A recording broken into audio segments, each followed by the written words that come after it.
अस्सलाम वालेकुम दोस्तों, कैसे हैं सब। उम्मीद करता हूँ सब खैरियत से होंगे और मज़े में होंगे और हमारे लेक्चर एंजॉय कर रहे होंगे। अगर अभी तक आप लोगों ने हमारे चैनल को सब्सक्राइब नहीं किया तो ज़रूर सब्सक्राइब कीजिए ताकि हमारी हर आने वाली वीडियो आपको वक्त पर मिल सके। जैसे आप लोगों को पता है कि हमारे 10th क्लास के लेक्चर स्टार्ट है और आज का हमारा जो लेक्चर है वो है motion of mass attached to a spring.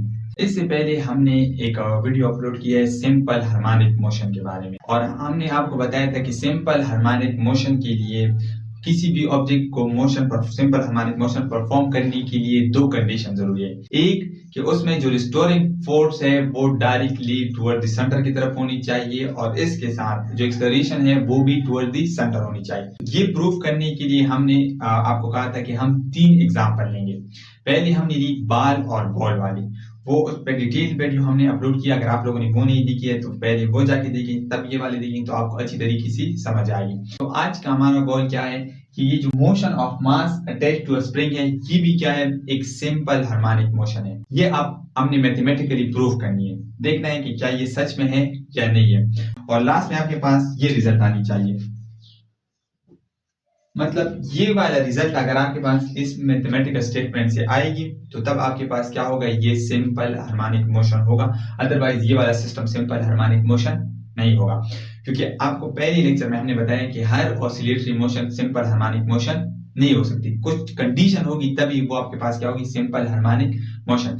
तो इसको दूसरा नाम ये भी कह सकते हैं कि मास स्प्रिंग सिस्टम, दूसरा नाम ये भी कहा जा सकता है, लेकिन वो तो बस आपकी बुक में ये वाला यूज है तो इस वजह से हम यही वाला यूज करें। तो सेटअप हमारे पास क्या होगा कि आपके पास एक स्प्रिंग, मतलब ये वाला आपके पास एक स्प्रिंग होगा और उसके साथ कुछ मास अटैच कर दिया। जब आपने किसी भी किस्म की फोर्स नहीं लगाई तो स्प्रिंग अपनी जगह पे पड़ा है और यहाँ पे किसी बैरियर के साथ आपने उसको बांधा है। अब आप क्या करें कि देखिए ये वाला मास है, ये जो लाइन इमेजिनरी लाइन जो डॉट ड्रा की ये आपके पास मीन पोजीशन है, तो यहाँ पे इसमें किसी भी किस्म की रिस्टोरिंग फोर्स नहीं है, जीरो है। दूसरे में आप क्या करें, यहाँ पे इसमें कुछ ना कुछ फोर्स अप्लाई करें, मतलब आप इसको इस मीन पोजीशन से ए पॉइंट पे लेके आए। जब आप ए पॉइंट पे लेके आएंगे तो ये एक्स डिस्प्लेसमेंट कवर करेगा, एक्स डिस्प्लेसमेंट कवर करेगा और यहाँ पे इसमें जब आपने इस पे वर्क किया तो कुछ ना कुछ फोर्स स्टोर होगी और वो फोर्स क्या करेगी, इसको वापस अपनी मीन पोजीशन की तरफ लाने की कोशिश करेगी। जब लाने की कोशिश करेगी तो रास्ते में इसकी वेलोसिटी इंक्रीज हो जाती है और इनर्शिया की वजह से ये इक्विलिब्रियम में रुक नहीं सकता, कहाँ जाएगा, ए की तरफ जाएगा और माइंड ए डैश की तरफ जाएगा।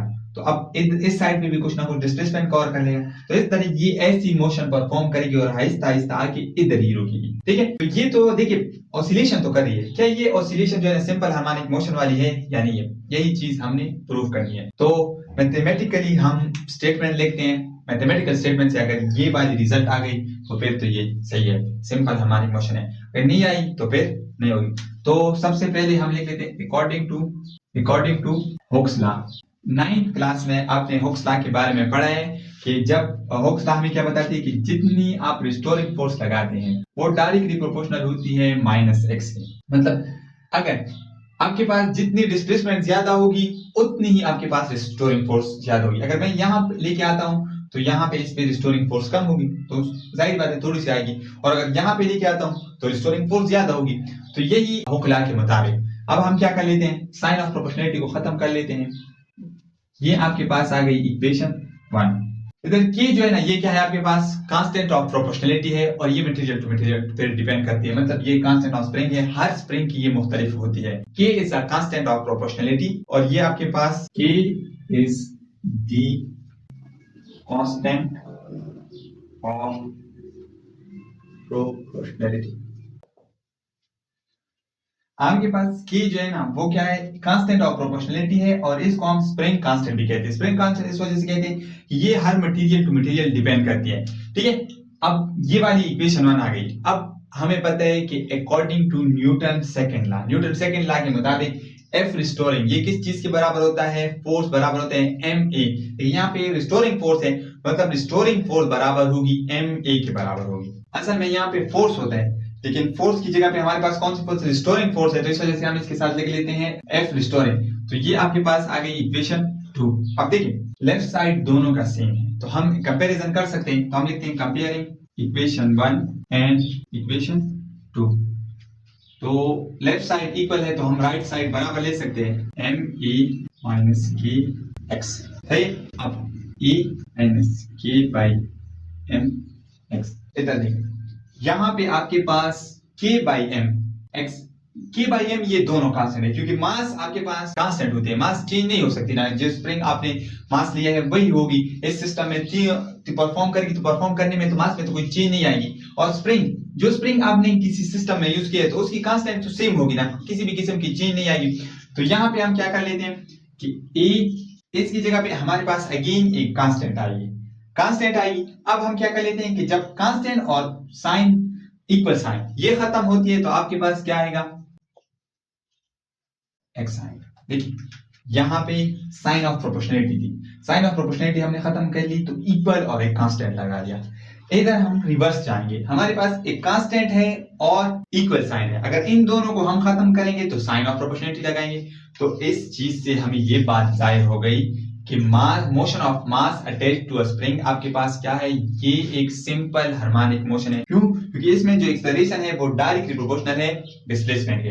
तो ये बात हमारे पास साबित हो गई कि हाँ, हमने ये प्रूव कर लिया कि motion of mass attached to a spring या मास स्प्रिंग सिस्टम आपके पास क्या करती है, वो सिंपल हार्मोनिक मोशन परफॉर्म करती है। अच्छा, अब ये परफॉर्म कर रही है तो इसके लिए हमारे पास एक टर्म्स आनी चाहिए। एक तो टाइम पीरियड हमने फाइंड करना है कि इसका टाइम पीरियड कितना होना चाहिए, दूसरी चीज फ्रीक्वेंसी। ये दो टर्म्स बहुत इंपॉर्टेंट है और मतलब आपके पास न्यूमेरिकल जो आते हैं क्वेश्चन वो इसी से आते हैं। तो हम प्रूव कर लेते हैं कि इसका टाइम पीरियड किस तरह फाइंड होता है और फिर इसकी जो आपके पास न्यूमेरिकल है वो कहां से आते हैं, वो वाले आप टाइम पीरियड सबसे पहले प्रूव कर लेते हैं, उसके बाद आपका क्या आएगा, फ्रीक्वेंसी उसी से निकल आती है। तो सबसे पहले हम टाइम पीरियड फाइंड कर लेते हैं। हमें पता है टाइम पीरियड किसे कहते हैं, the time required to complete one cycle is called time period. तो टाइम पीरियड फाइंड करने के लिए हम क्या कर लेते हैं, यहां से हम स्टार्ट ले लेते हैं कि ये वाली यहां पे हमने प्रूफ किया था, जहां से हमने छोड़ा था वहां से स्टार्ट ले। अब हम क्या कर लेते हैं, कांस्टेंट माइनस एक्स, हर सिस्टम की कुछ ना कुछ कांस्टेंट वैल्यू होती है। तो यहाँ पे जो कांस्टेंट है हियर, जो आपके पास कांस्टेंट है वो आपके पास बराबर है 4 pi square divide by T square. ये आपके पास कांस्टेंट की वैल्यू है। अब आप क्या करें, इधर भी ये वैल्यू पुट कर लें तो ये आपके पास आ जाएगी -4 pi square divide by T square x. ये आपके पास आ गई। अगर आप इसको कुछ नाम देना चाहते हैं तो इक्वेशन 1 2 जो भी देना चाहते हैं वो दे। दूसरी चीज, as we know that acceleration आपके पास बराबर है -k/m(x). देखिए हमने ये चीज प्रूफ की थी ना, और ये आपके पास आ गई इक्वेशन 2। अब आप क्या करें, कंपेयर कर ले इक्वेशन 1 एंड 2। इक्वेशन 1 एंड 2 को हम कंपेयर करेंगे तो देखिए -k/m(x) is equal to 4 pi square divide by T square X. यहाँ पे भी माइनस है, ये माइनस इस माइनस को कैंसिल कर लेंगे, ये x इस x को कैंसिल कर देगा, आपके पास रह जाएगा k/m। और दूसरी चीज आपके पास आ जाएगी 4 pi square divide by T square. हमने टाइम पीरियड फाइंड करनी तो ये उधर चली जाएगी और ये इधर आ जाएगी। तो T square is equal to 4 pi square, ये चेंज हो जाएगी, सही। k/m है तो क्या बन जाएगी, m/k। अब आप क्या करें, taking square root on both sides.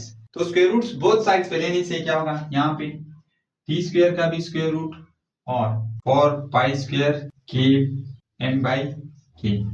यहाँ पे जब हम स्क्वायर रूट ले लेते तो इस साइड से खत्म हो जाते हैं, t आ जाते हैं, और यहाँ पे 2 पाई अंडर रूट m/k। तो ये आपके पास आ जाएगी टाइम पीरियड की वैल्यू। टाइम पीरियड की वैल्यू क्या थी, 2 पाई m/k। तो ये वाली वैल्यू आपके पास आ जाएगी टाइम पीरियड की। फ्रीक्वेंसी के लिए आपको पता है, फ्रीक्वेंसी का रिलेशन हमें पता है कि फ्रीक्वेंसी क्या है, 1/t। मतलब अगर टाइम पीरियड ज्यादा होगा तो फ्रीक्वेंसी कम होगी, अगर टाइम पीरियड कम होगा तो फ्रीक्वेंसी ज्यादा। ये एक दूसरे की इनवर्स है। तो हम सिर्फ और सिर्फ इसकी रिलेशनशिप को चेंज कर लेंगे तो क्या आ जाएगी, 1/2 पाई। ये नीचे चले जाए, अब ये वाली तो नीचे नहीं जा सकते हैं, सिर्फ इसकी स्टेटमेंट चेंज हो जाएगी, मतलब ये इसकी जो डायरेक्ट की ऊपर चला जाएगी और m नीचे आ जाएगी। तो फ्रीक्वेंसी के लिए ये इनवर्स है और टाइम पीरियड के लिए ये है। तो आज का हमारा गोल क्या था, हमने प्रूफ करना था कि हमारे पास motion of mass attach to a spring, ये हमारे पास क्या है, SHM है, मतलब सिंपल हार्मोनिक मोशन है, जो कि हमने यहाँ पे मतलब शुरू में प्रूव किया था। उसके बाद दूसरा काम क्या था कि इसकी टाइम पीरियड आप फाइंड कर ले, तो टाइम पीरियड हमने फाइंड कर ली जो आपको नजर आ रही है। और इसी के साथ तीसरी चीज हमारे पास क्या थी, फ्रीक्वेंसी। तो फ्रीक्वेंसी और टाइम पीरियड के रिलेशन को यूज करके डायरेक्ट हमने उसकी रिलेशन फाइंड कर ली। तो ये था आज का लेक्चर। अगर इस सवाल से कोई क्वेश्चन हो तो हमें कमेंट सेक्शन में जरूर बताइए। ओके, अल्लाह हाफिज।